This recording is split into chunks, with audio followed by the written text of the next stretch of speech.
করতে হবে।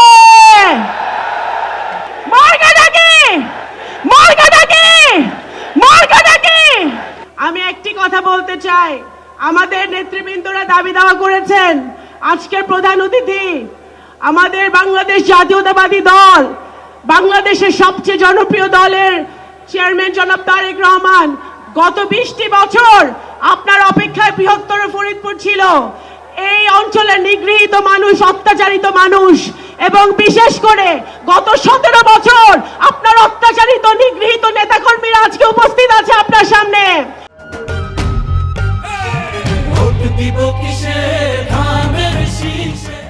আজকে একটি কথা বলতে চাই, দল, মত, ধর্ম, বর্ণ নির্বিশেষে পদ্মার এই পারের ফরিদপুর বিভাগের মানুষ আজকে আপনার কথা শোনার জন্য উদগ্রীব।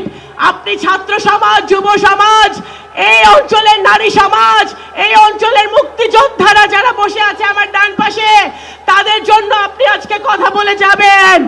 আজকে আমি বলতে চাই, পদ্মা নদীর তীরে আপনি নতুন পরিকল্পিত শহর করবেন। আপনি প্রত্যেকটা জেলায় ক্রীড়া সুবিধার পুনর্বিকাশ করবেন। যুবকদের জন্য কারিগরি শিক্ষার ব্যবস্থা করবেন।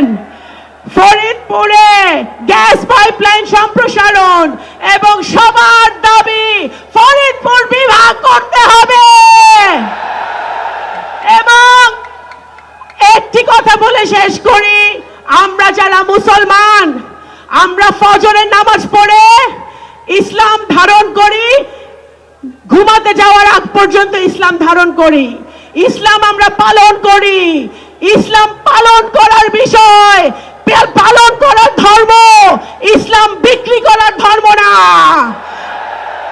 ইনশাআল্লাহ আগামী দিনে বাকি আমাদের 15টা আসনে ফরিদপুর বিভাগে ধারে শীষে জয় জয়কার হবে, সেই দোয়া ব্যক্ত করে আমি আমার বক্তব্য শেষ করছি।